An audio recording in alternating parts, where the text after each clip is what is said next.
Hi there, and welcome to this HealthFlix talk on authenticity and how we connect with it in this current time. Firstly, just want to take this opportunity just to say thank you to the team behind HealthFlix who have put all of these programs together.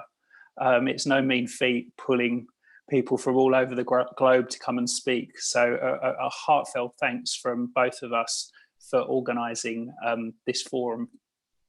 Secondly, a huge thank you to all the other speakers who, personally, for me, I found it really, really nurturing to be able to listen to different ideas, different experiences and different practices to help get through this pandemic that we're all facing.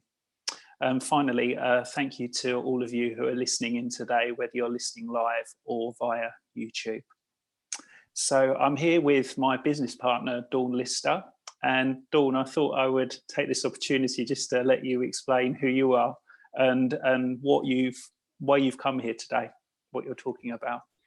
Thanks, Daniel. So lovely to be here with you all. It's isn't it great that we're still able to connect with each other? Somehow that little camera on the laptop is starting to feel more and more like a human eye. I can just reach out and connect with friends and loved ones and new friends at the same time. So Daniel and I are co-owners of a yoga studio in our town, Leigh in Essex near London. And I guess the work that I've done myself for most of my life is been around living authentically, living to my highest purpose, to the place where I felt most at peace. It's kind of always been a real journey of mine to feel peaceful, to feel I was connected to others, and to find some real joy in my life. And those practices started for me really quite young. I discovered yoga when I was 17, so I'm 50 this year, so quite a long time. And then Buddhism when I was 19. And through those varying practices, I've really worked hard to find a place where I felt safe, where I felt happy, where I felt part of something bigger.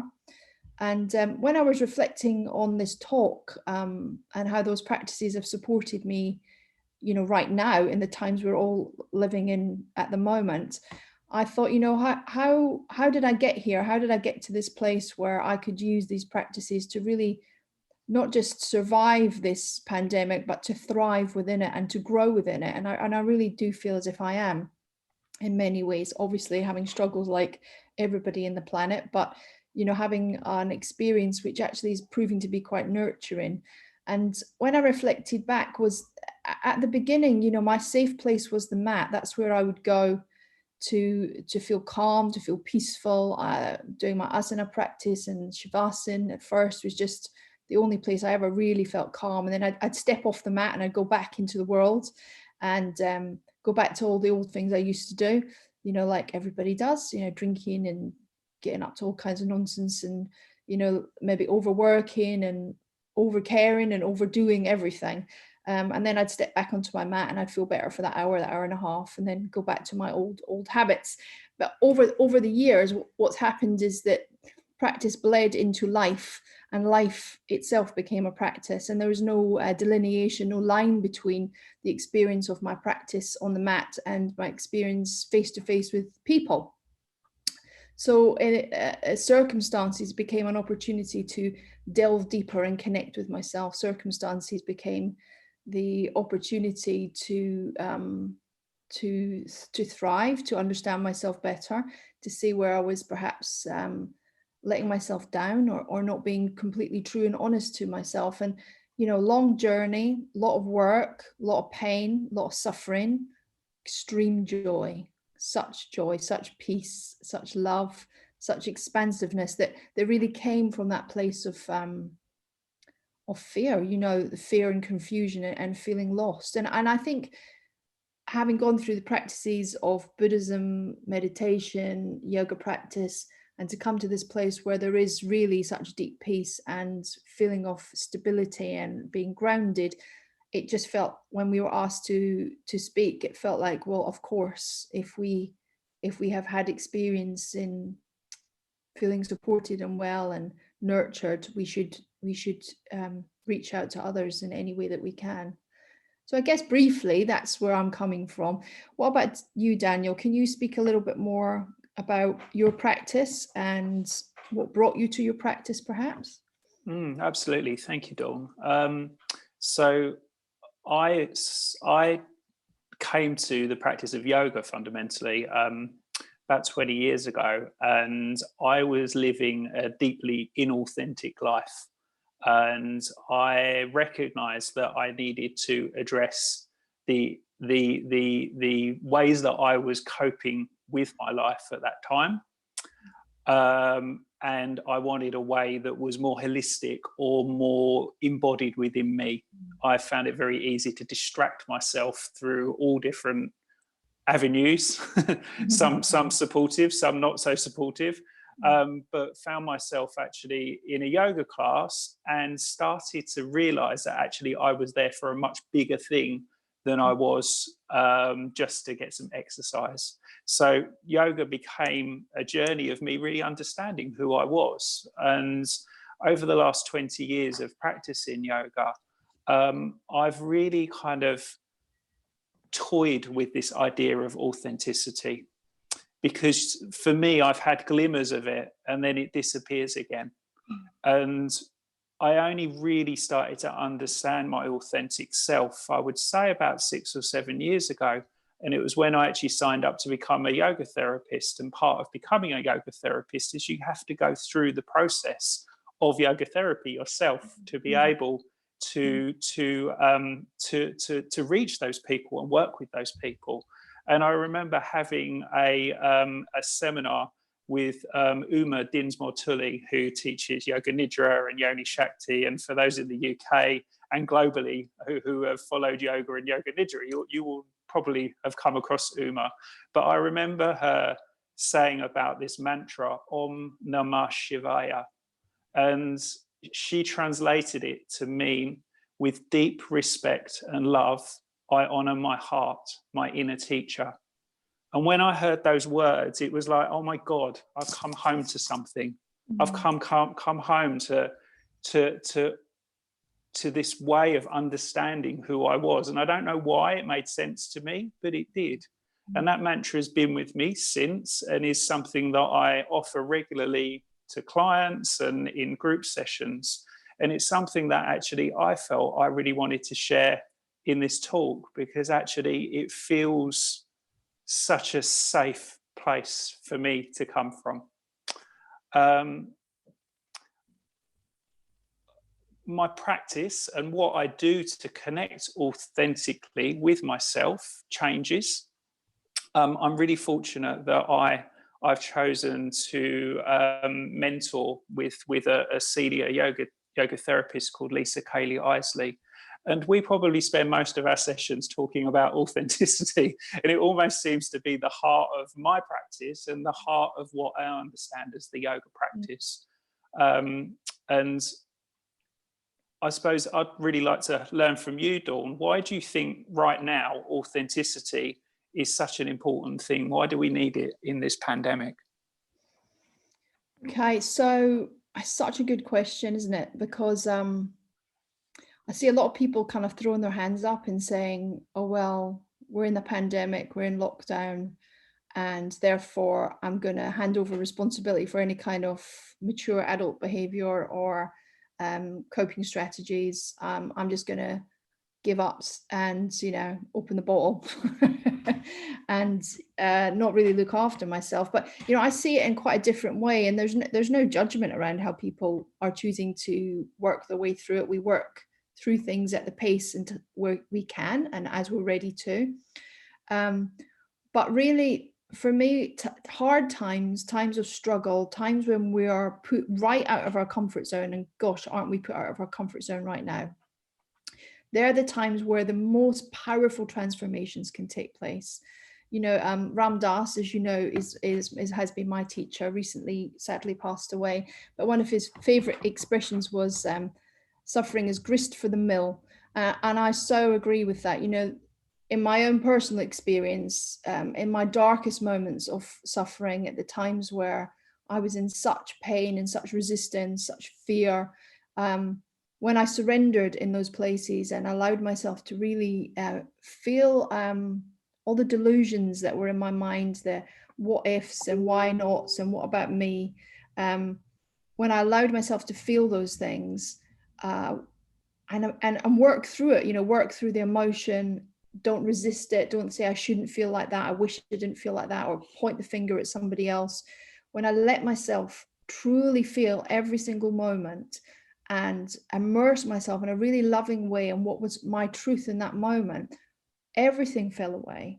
You know, all my fear, all my sadness, all my judgments, they all fell away, and the only thing that was left behind for me in those moments were love and the most incredible feeling of interconnectedness, you know, feeling that I was part of everything, the whole universe, and that everything was part of me. Now, if we're living in a time where people are feeling great struggle, great fear, you know, their fear for their health, their family's health, their loved ones' health, there's fear for their economic situation, there's fear based around, you know, what's going on in other parts of the world, or how long this is going to go on for. These are really, they're big things. They're big things to be concerned about. They're massive structures that most of us spend most of our life hanging our hat on. You know, I've got a job, therefore I'm safe. I own my home, therefore I'm safe. I'm in a relationship, that's good. Somebody loves me, it's okay.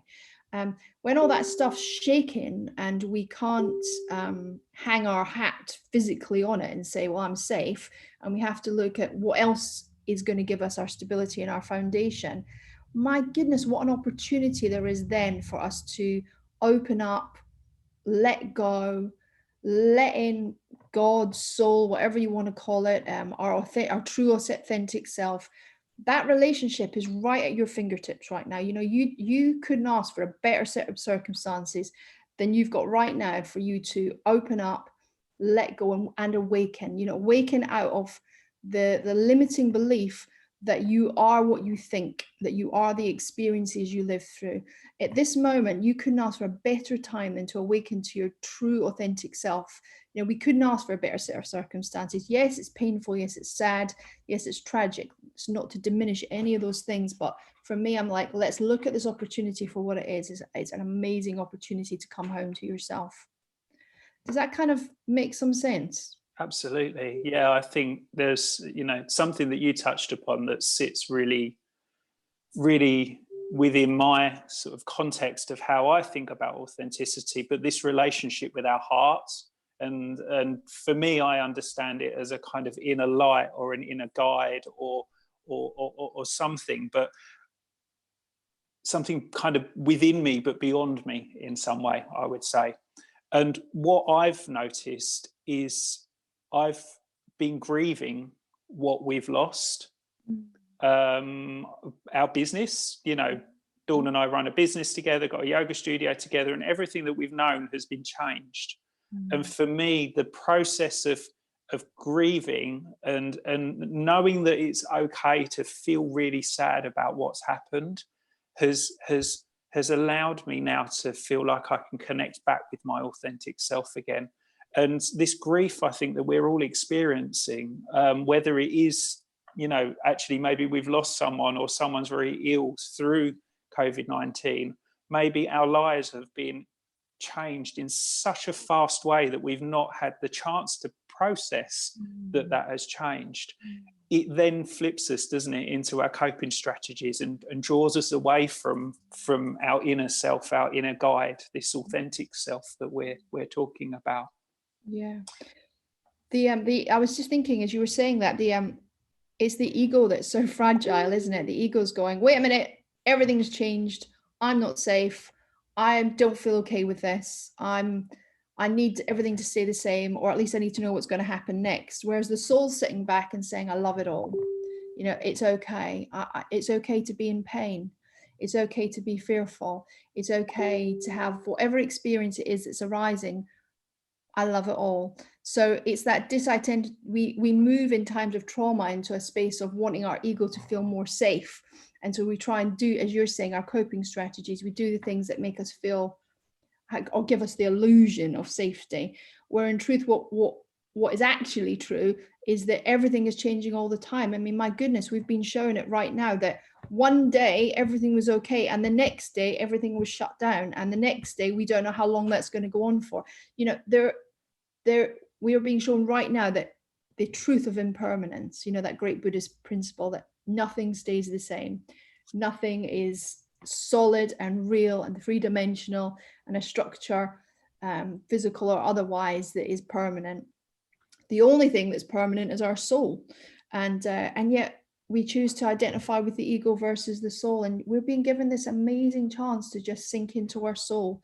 And you know, we're going to talk a little bit more about how we do that later on, but you know, I really hear your insights. That makes a lot of sense. Well, I suppose that's maybe a good segue into, you know, how do we connect? Because, you know, we're kind of coming from different modalities in terms of, I would say my practice is a kind of tantric yoga practice. Yours is more a mindfulness based approach, isn't it? And for me, my way of kind of connecting with my authenticity is to use the koshas, these layers, these kind of these wrappers that we have around ourselves, and that's my way of kind of checking in with everything. So maybe I could take a moment just to lead everyone through that practice. It takes literally a couple of minutes to do, but can be a really, really lovely thing to do maybe first thing in the morning, which is when I do it. I normally do it the first thing when I wake up, is just check in everything and make sure everything's all right and what I might need to address. But then also, you know, I might do it before a call or might do it before a client, just to make sure that I know where I am before I present myself to the world. You're arriving from a place of authenticity yourself in whatever action you take. Absolutely. Yeah, absolutely. So maybe we could find ourselves in a comfortable position. You might want to sit. If you're sitting in a chair, you might be sitting on the floor. You might even want to take this opportunity just to lie down for a moment. You may well be in a room where you feel comfortable enough to be able to close your eyes, and you might want to close your eyes. But know that you can also keep the eyes open with a soft gaze if that feels better for you. And then all I'd like you to do is just find a place where the body feels at ease. So allowing yourself to sink into whatever seat it is that you're resting on or within, however you're lying. I'd like you to just tune in to all of the different things you can hear. So things far off in the distance, things close by, and then sounds happening within you.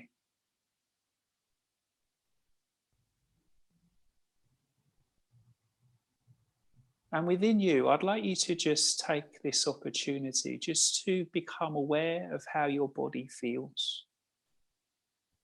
Just notice where your attention may get drawn.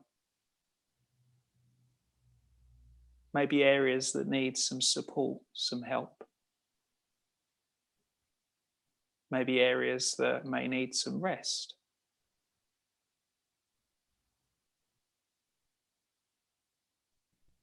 Just tuning into that physical body, that first kosha, a physical self. Asking, how is my physical body today?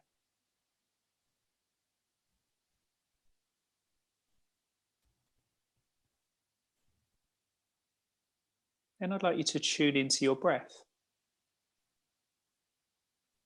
And notice, how is the breath? We don't have to do anything clever or special with the breath. Just notice it. Just become aware.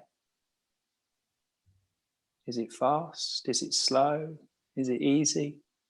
Is it challenged?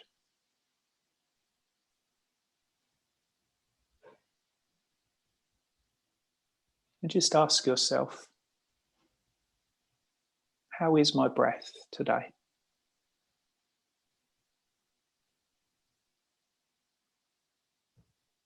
How is my energy today?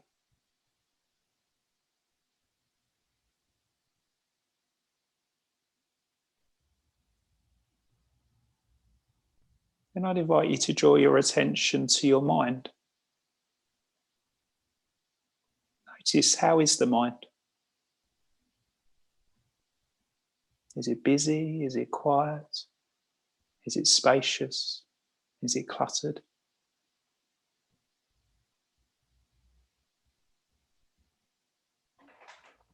And just ask yourself, how is my mind today? How are my thoughts?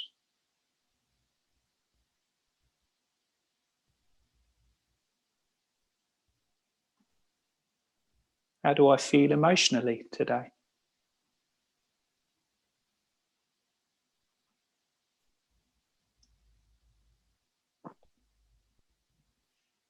Then I'd like you to draw your attention to your heart.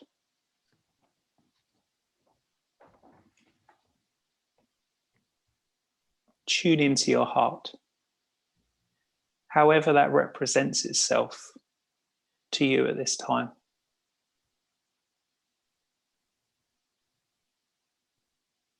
And ask yourself, how am I right at this moment?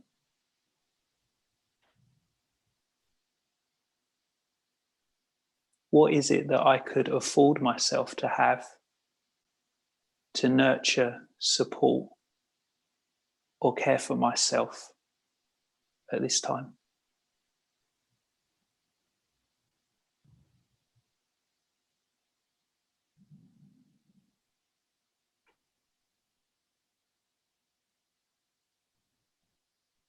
Allow all of that information that you've gathered, all of those answers that you may have had to those questions. And take a couple of lovely, long, full, deep breaths.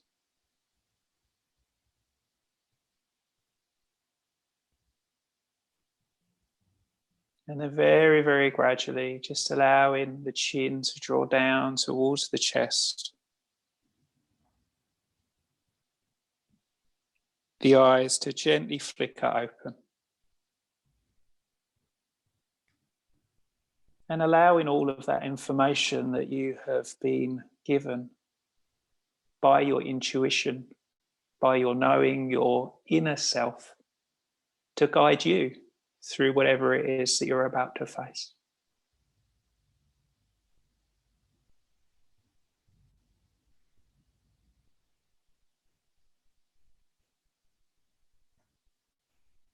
So I hope that practice gave you a brief idea into, quite quickly, how we can tune into ourselves. I thought it was beautiful. I always love when you do that practice in class, and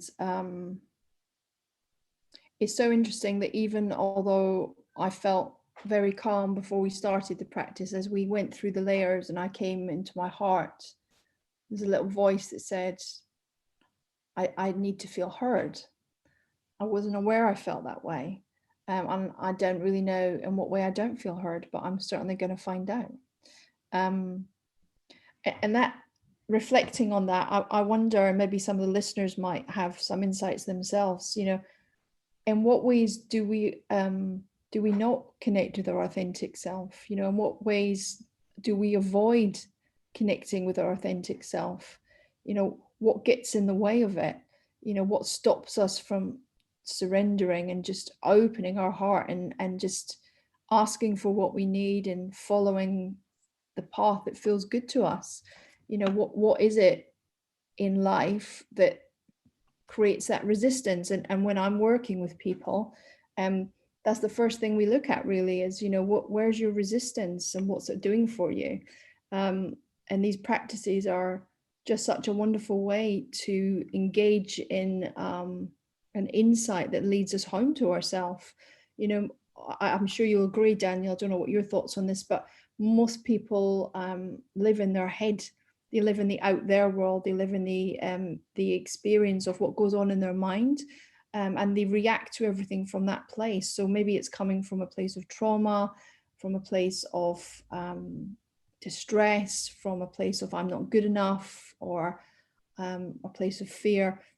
And rather, when we drop out of our head and into our heart and look after those thoughts, those feelings, those resistances, our whole experience in the world looks different, no matter what our set of circumstances are.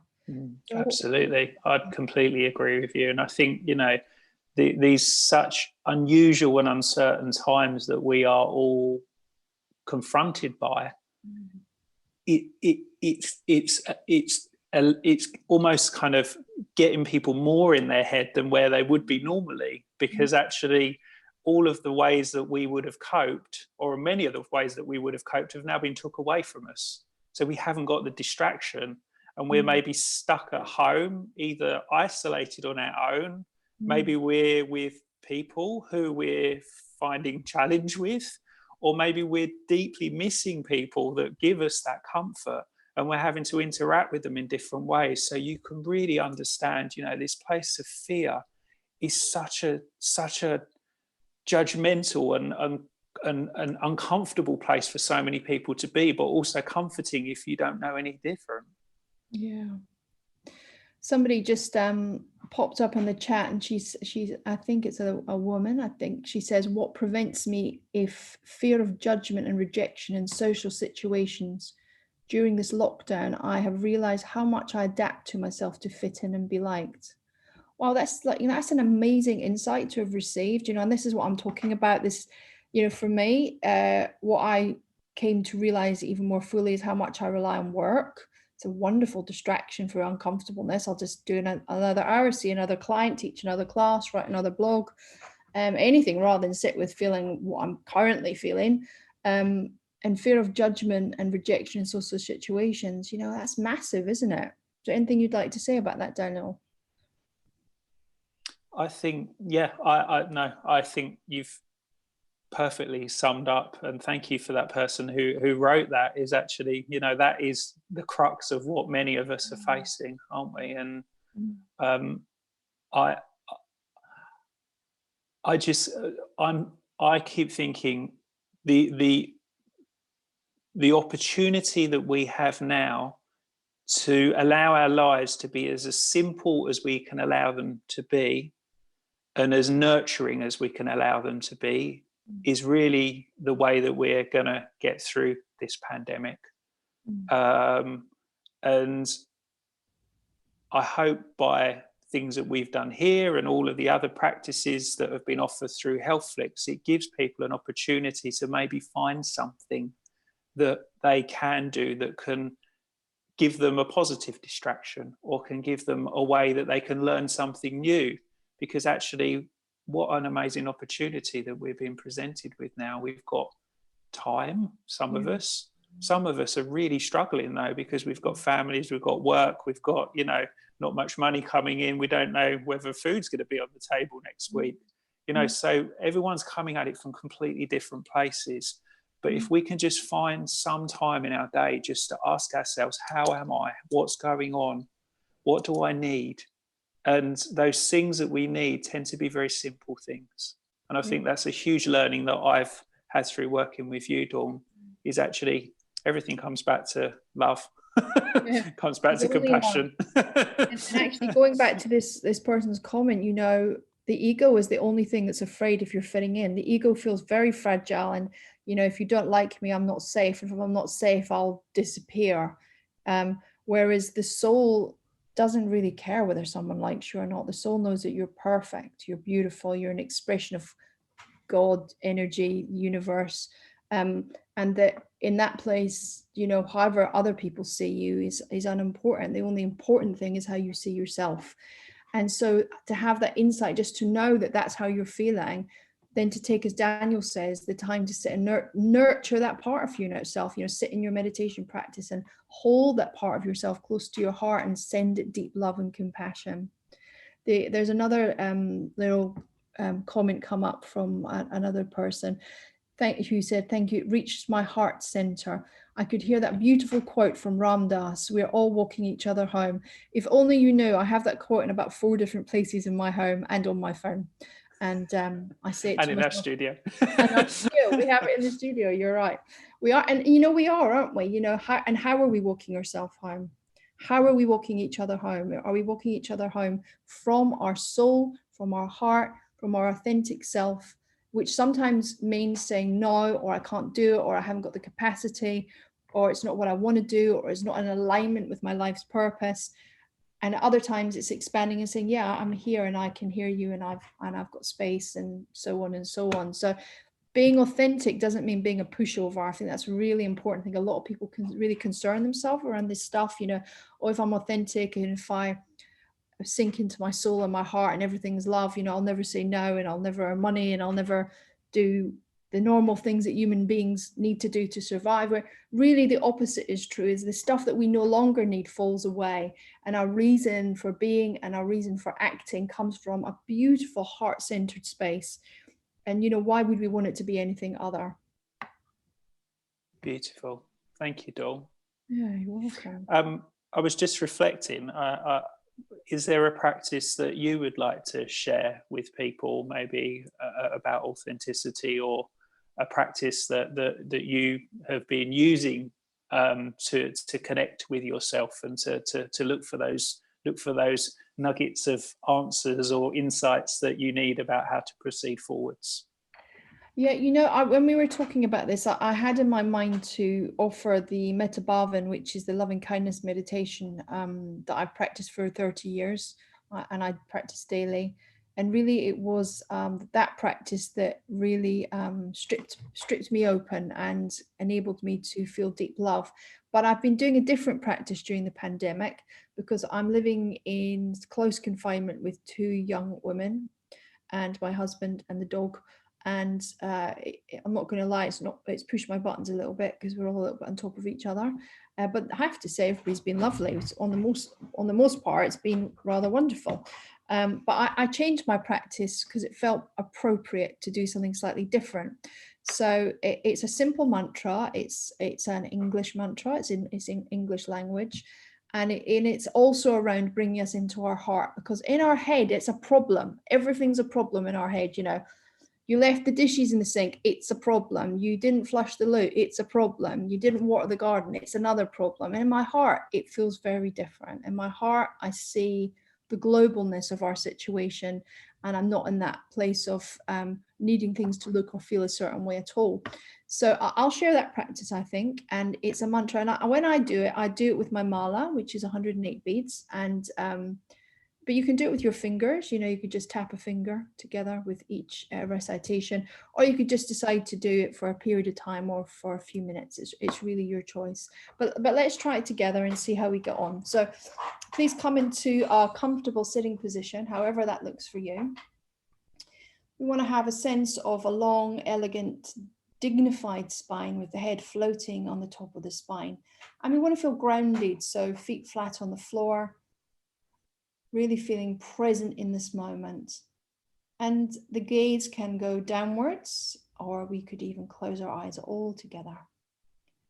So from this space of groundedness, I'd like you to consciously leave behind you everything that happened before we arrived in this moment, and leave in the future everything that may or may not happen when we leave this moment. And just take a few seconds to relax your body, your facial expression, and to connect with your breath. So we're just going to notice the feeling of the breath entering and leaving the nose. Don't fight it, don't try to do anything with it. Just notice it arriving and leaving.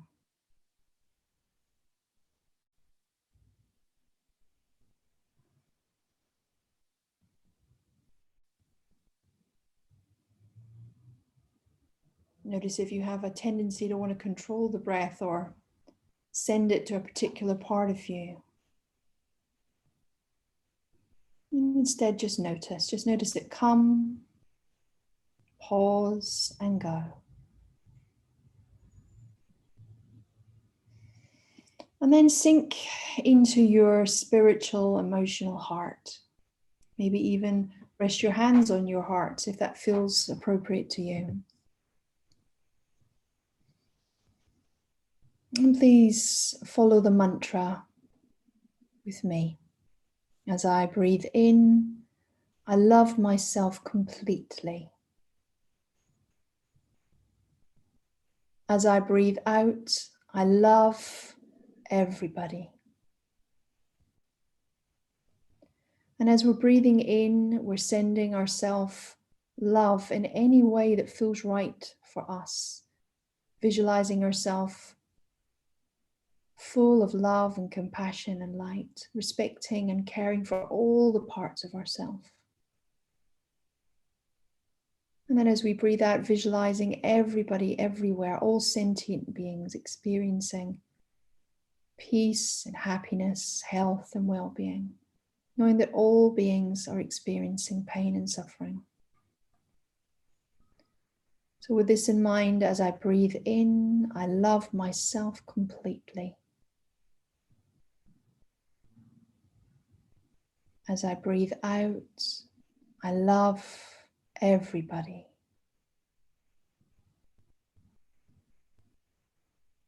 As I breathe in, I love myself completely. As I breathe out, I love everybody.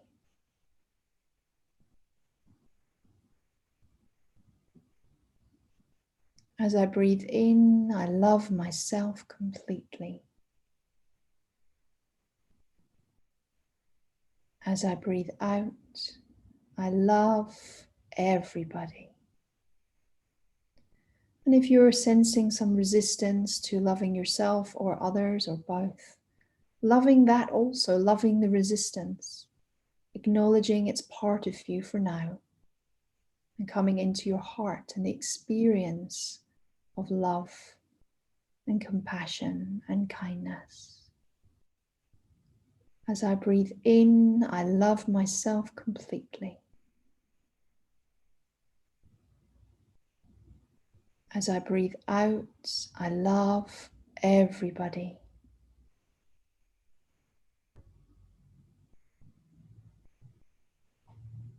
Surrounding yourself with love and kindness and deep compassion. As I breathe in, I love myself completely. As I breathe out, I love everybody.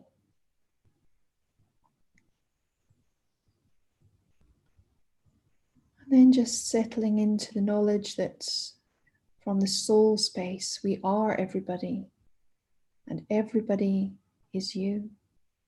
We are all connected.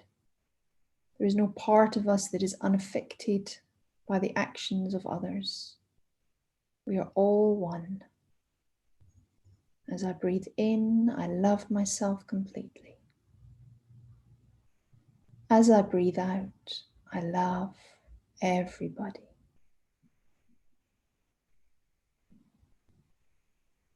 And then just very gently settling into that feeling of love and expansiveness. And once again, if there's any resistance, loving that part also, not fighting it. Letting your chin nod to your chest, letting go of any gesture you're holding, blinking the eyes open, and taking a breath.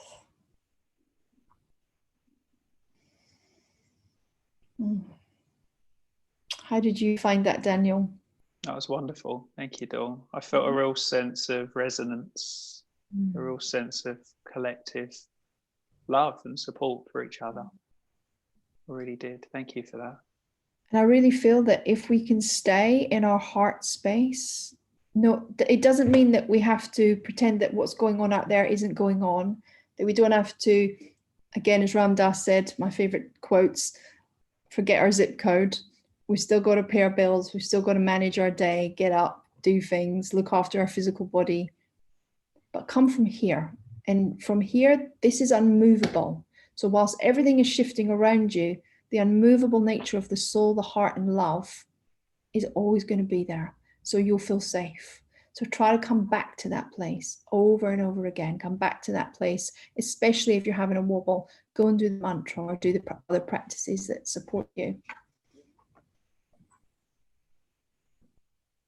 Should we have a look at some Q&As, Dawn, just to... Yeah, I think we've answered a few, but not all. I think Linda says, also the feeling of being helpless as you can't just be there for people as you would normally. I'm embracing my new busy and journey, as it's definitely a time for reflection and looking inward as to what we actually need and what's important, and letting go of what doesn't serve you anymore. Yeah.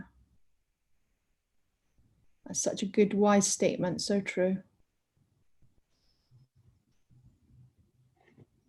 And then Jennifer is saying, I'm managing my anxiety better than I ever have in a previous period of illness. But when I get an anxiety surge, I go into an old habit of seeking reassurance online by Googling statistics. It's good to just try and be aware and watch it rather than to act quickly and go down that rabbit hole. I'm being triggered with every bit of bad news, and I'm practicing to watch this and let all the emotion in. Thank you for this, by the way. It's been really helpful. Yeah. Lois just asked on the Q&A if I could repeat the mantra.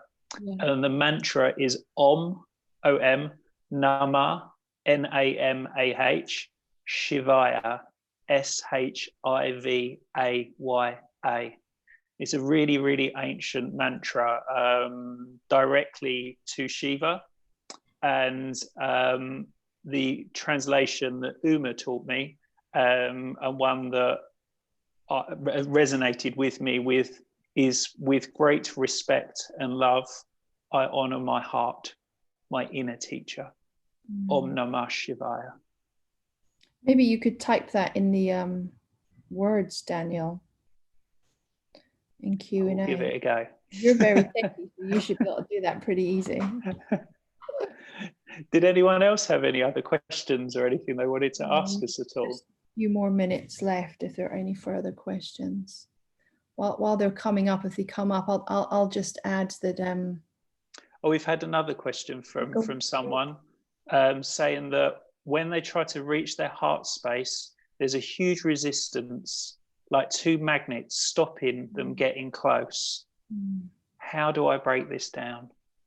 Yeah. Do you want to say anything, or shall I respond?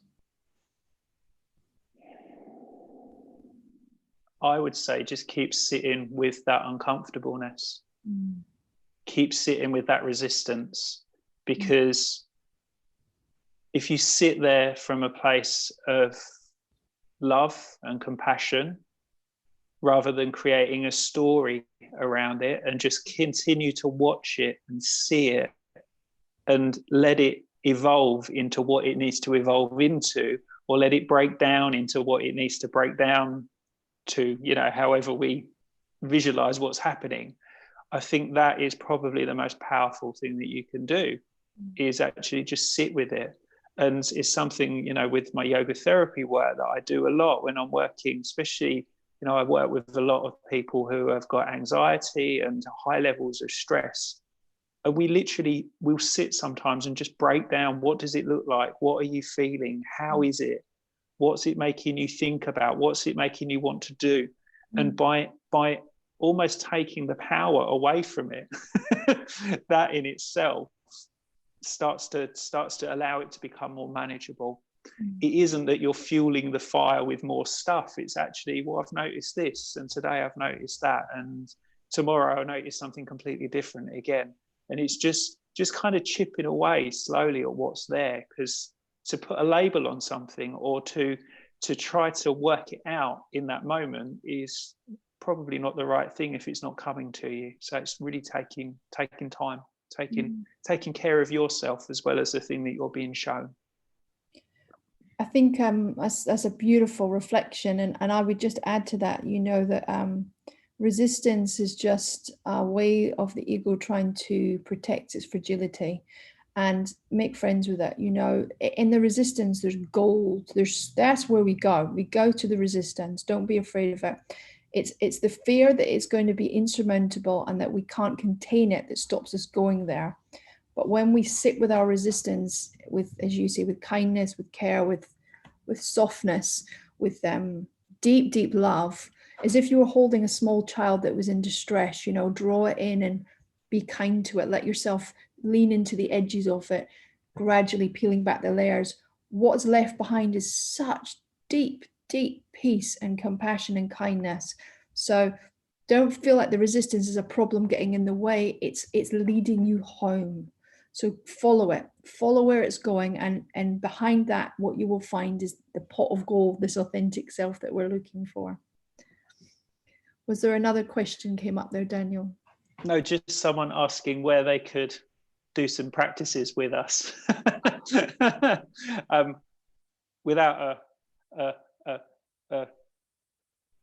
a prompt. Thank you for asking. You can follow Dawn and I at anahatayogacentre.com. There's Anahata as in your heart chakra, yogacentre.com. And on Facebook and on Facebook, Instagram, all the other. and, you know, beautifully, we have a YouTube channel, and there's a lot of free content on the YouTube channel. So by all means, hop onto the YouTube channel and it'd be wonderful to see anybody taking advantage. I've had lots of kind thank yous, and I just want to add to that. Thank you for the online community, because isn't it so true that sharing enriches us also? So sharing our little bit of wisdom, the work that we've done in ourselves with others fills our heart, and you know, it feels good. It feels good to share and be part of this community. So thank you. Absolutely. And thank you, Daniel, for being part of this journey with me. Oh, thank you, Dawn, as well. It's a pleasure, as always. So I think we're up at our time, so we should say goodbye to everybody. But thank you so much for all of your questions, for being here, for showing up, and thank you for allowing us to be part of this hugely supportive community that we have. So namaste. Thank you so much. Namaste. We're all one.